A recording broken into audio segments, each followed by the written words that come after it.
Conquer Local. It's really a breath of fresh air. Good times. I help leaders go from anxiety to authority under pressure. And then let's go and get it. It's an ecosystem. The hardest part here is going to be getting me to shut up on this one. Conquer Local with Vendasta, hosted by Jeff Tomlin.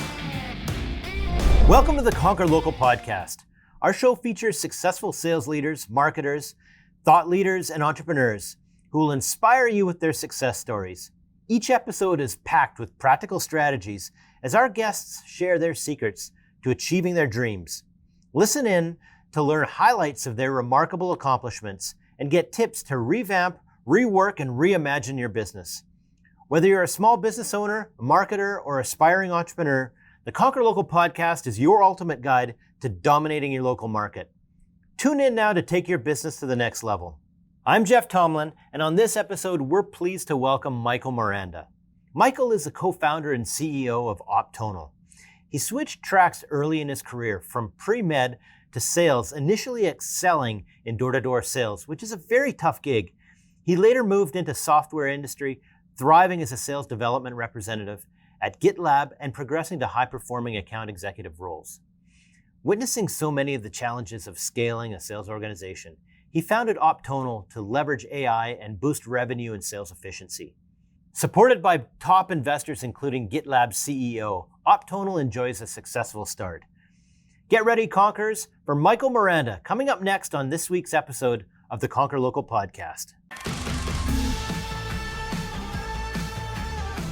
Michael Miranda, coming to us from New York City. Welcome to the Conquer Local podcast. Thanks so much for having me.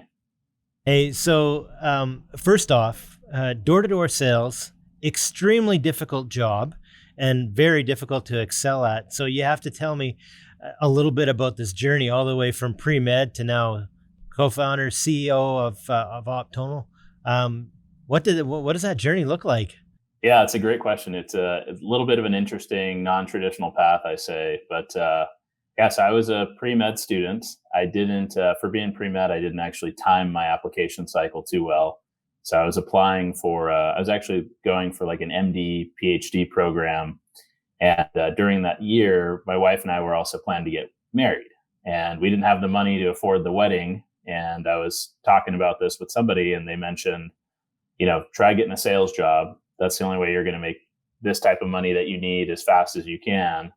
And so I found this company. I was selling windows and doors and roofs, became a closer for this door-to-door company. And it was hindsight is 2020, but it was now looking back, it's really valuable experience, but super challenging and just kind of got the bug. Just loved the correlation between effort and reward that sales gave and kind of the sort of the immediate reward and immediate gratification. And I just thought, why don't I give this a spin? But in an industry I might, know more about or have some more insight into with software. And so from there, I tried to do what I could to position myself to get into a software company. And I ended up doing that and doing really well in different roles there. And kind of the rest is history. But the door-to-door experience was extremely valuable. I think if you're hiring cold callers or it's such a job that builds resiliency. I'm still in touch with people there. I think my manager there actually gave me the blueprint for what I think great sales leadership looks like. And so it's just overall kind of serendipitous experience. I couldn't think of a better set of stomping grounds to hone your skills as a future entrepreneur than that type of line of work. So tell me a little bit about the inspiration for your company here. Yeah, absolutely. So it was interesting when I got to work in software sales. What started happening was, I actually worked in an all remote company, and this is pre-COVID. And so we were doing a lot of Zoom calling. And once COVID happened, more companies were doing this Zoom calls and started implementing this recording software to kind of just organize the calls and make it really easy to search and find them. And it was amazing. Like I geek out on it, right? I want to go in and see how Jeff sells. I want to go see how my CRO sells, et cetera, et cetera. But most managers and reps, you don't really have time to go back and listen to these calls. It's great that we have the info. But in order to get access, you have to spend hours listening or rewatching. There's not a great way to get insights out of them, but all the information is there.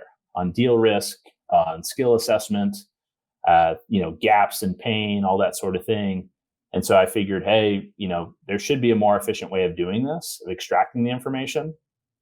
And as a rep, it was big time suck. And I know a lot of my colleagues just didn't have the time to commit to it. And so I thought, hey, I had a couple other ideas around OpTonal initially, but ultimately it was just like, hey, I think this could drive the most value, especially in a market now where people are kind of totally focused on efficiency. Went from, grow at all costs to how can we be efficient and predictable. Yeah, so that's one of the things that you guys focus on. Number one, onboarding. Another thing is predictability in sales, which is so important to build predictable systems and being able to. I remember one of our early advisors here at Vendasta said, as you guys mature the company, you have to be able to predict the future and tell us what's going to happen. And definitely big job for the people that are managing the sales floors. So talk a little bit about, what you guys and how you focus on those areas. Yeah, exactly. And it's interesting too, because going from individual contributor to founder, I still had like a very loose level of, really the importance of forecasting and being predictable. Like you ask a typical rep about forecasting, they might be like, oh yeah, that's an annoying pipeline review. My manager doesn't trust what I'm saying. And, there's a bigger why there. So I think broader picture, I think organizations can potentially do a better job educating on the why. But really what we do is we try to look at, a lot of the information around a deal comes in these conversations on a call. It's not typically coming in over email. You're usually having a conversation. We talk through buying process, decision process. But what happens is we don't typically take notes really well while we're talking. We can't typically multitask super well. And so what happens is we get off these calls and then we have to go back and we have to clean up our notes to put them into the CRM and Salesforce or something like that. What ends up happening is it just takes too much time. So I put the bare minimum, and then you end up getting managers pinging you to be like, hey, what's the status here? Can we update the CRM? Because we're missing some information. So it ends up impacting the whole chain. And so with OpTonal, we use AI to essentially pull any of that information you need for your CRM directly from the calls. So you can say, hey, we need MedPick, we need next steps, or whatever your sales methodology is. Maybe as a rep, I even need a follow-up email to be generated. Well, great. You give that to OpTonal, you import your calls over, and the AI will pull that for you, and then you can import it to the CRM directly in a single click. So the goal is just try to make that information extraction a lot more efficient. I've seen a lot of growth in this area. There's leaders in it like Gong, but I when I look at it, number one, it's not a crowded space. There's lots of room in the space, and number two, they're not giving the stuff away for free. So that tells me there's a lot of room for disruption and innovation in this space. Yeah, I agree. 100% agree with you on that one. And I think there's a huge opportunity with not only the way technology is advancing in the way of AI, but also realizing that, a lot of these sales tools end up becoming shelfware. And in an environment where you have some extra discretionary spend and, whoever can go buy whatever tool, that's okay. That gets looked over. But now it's almost like now you're seeing a market where you have to be delivering real value. And one of the key things we see with customers is engagement with reps. If reps aren't going to use it, they don't, they're not going to even consider purchasing it.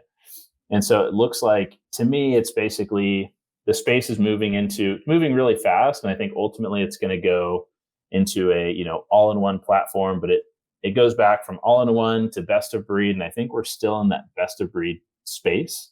And so I think there's an opportunity to do certain parts of the cycle really, really, really well, master that, and then move on. I think eventually it'll be an all-in-one thing for sales tools, but I don't think we're there yet. So, really important for any type of sales and marketing tool to be able to integrate so that practitioners can stack their technologies. And so, you guys are fairly new into this. Are you guys working hard on integrations right now, or how are you thinking about integrations? Yeah, it's a great question. And that's something we're heavily focused on. So we have integrations with Salesforce and HubSpot, working on some for some additional CRMs as well, integrated with Gong and Google Meet, working on an integration with Chorus and with Clary. And it's exactly like what you mentioned. It's just not only the stacking, but it's, hey, don't disrupt my ecosystem, because traditionally a lot of these tools take a lot of time to set up. There's a buying cycle. It's a whole thing.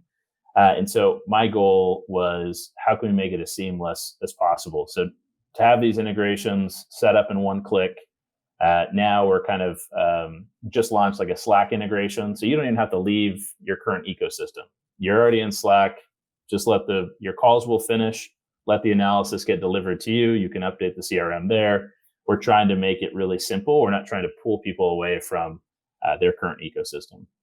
That I think that's an interesting way to look at things, and I think it's really smart too, because salespeople, they look at a lot of tools as overhead. They don't want to have to do more things than they're already doing. They want to be on the phone. They want to be selling, because that's where they make the money, or whether it's face to face. Depending on whatever the model is.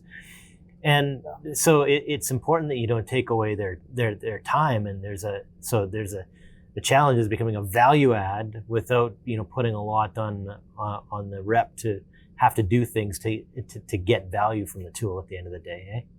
It's so true, and it's challenging because you don't have the time. Like, there's a lot of great tools that if you go into their UI and you explore it and you use it, it could be really valuable. But oftentimes you just don't even have the time to do that. You're managing different deals, and now account executives that have traditionally just fielded inbound, or you're just fielding kind of warm leads or current accounts. Now you're being asked to go out and get new accounts or do some new pipeline generation, do some cold calling. So you're exercising these muscles that maybe have never been exercised or haven't been exercised in a long time. So the time is so precious that it's like anything additional is almost like decision fatigue or overhead, even if it is an amazing tool. And so that's kind of some of the insights we've seen as well, where, we see reps that are like, hey, this value is amazing, but I don't really like having to go into your UI. And that feedback led us to being like, oh, well, we'll just deliver the results you need in Slack. And that's been really positive. So I totally agree. I think that's a really great point. Right on. So as you get into the value proposition and you're explaining the tool to sales teams and specifically to sales leaders in an organization right now, how are you delivering that value proposition? What are the key benefits to organizations that are working with you right now? Yeah, so it's interesting. We have been learning that depending on who I'm speaking with, it's going to be a little bit different. So actually, the majority of the folks I speak with initially or end up speaking with that are driving this are in the RevOps space. I think that role is going to increasingly play an important piece, and I think it's just growing in sort of responsibility. And so when I speak with RevOps, there's a lot of conversations where their board is typically saying, hey, AI is here. I think it can help us. What are you doing to help us drive efficiency with AI? And what happens is when we talk to RevOps, that's the main story is, hey, we know that you really have very limited insights to drive if you have nothing in your CRM. Like CRM hygiene is the big piece for them. So our thought is like the updating the CRM use cases are kind of our land, I would say, where it benefits everybody across the board. The rep is like, I don't want to go into the CRM and clean up my notes and transfer things. If I can just update it one click, great. Sales managers, hey, if I don't have to ping you to update this, awesome. RevOps, hey, if we can have some of this data and we have CRM hygiene, we can get some insights and make some better decisions on this, awesome. But as people learn more, like once we get engaged and start talking to sales manager, it's like, hey, if you're only reviewing 1 or 2 calls a week from your reps, by the way, that's a huge accomplishment, because if you have 5 reps, that's already a lot of calls and a lot of time. But it's like, hey, why don't you give us your coaching criteria, put your scorecard criteria or your coaching criteria into OpTonal, and then you don't have to look at 1 or 2 calls per rep. You could look at every single call every week, and the AI will organize the feedback for you so you can coach effectively. And that, that's what they want to do. They want to level up their team. And that's kind of what we help with. And then with reps, it's, something as simple as like, hey, I can get a follow-up email drafted for you, and you don't have to go into the CRM to update anything. And that seems to be kind of the driver. Go ahead. Those are two huge use cases. So scaling coaching is a big challenge for organizations. And how do we manage more heads and be able to level up the whole team? And then on the RevOps side, I see that use case is probably even more important right now given today's economic climate, because while RevOps is becoming more and more important for organizations, people are cutting back costs right now, and they're peeling back teams, and where they're not cutting the costs necessarily is on their quota carrying reps and their code committing developers, right? And so the areas that tend to get clipped and they look for efficiency is in areas that aren't directly revenue generating, like the reps. So it seems like that must be really resonating right now. Yeah, very much so. And it's also it's fascinating because you even have situations where if you have the visibility and the predictability, then you kind of have confidence on who you need and what you need. If you have no visibility, then you're like, do we actually need all these people? So when you have the predictability, it also helps preserve jobs that you may prematurely let go of because you just don't have the insight into. And so for us, it's really resonating just around the efficiency piece. And it's funny because, initially onboarding was a big use case, and then, hiring is paused in a lot of organizations, and then it becomes efficiency, and it kind of works in both ways. But I think it's it's been an incredibly powerful message, and I think people get it. Like we, can show them it works out of the box. That's another fun thing they like, is how long is this going to take to implement? Like, it works out of the box.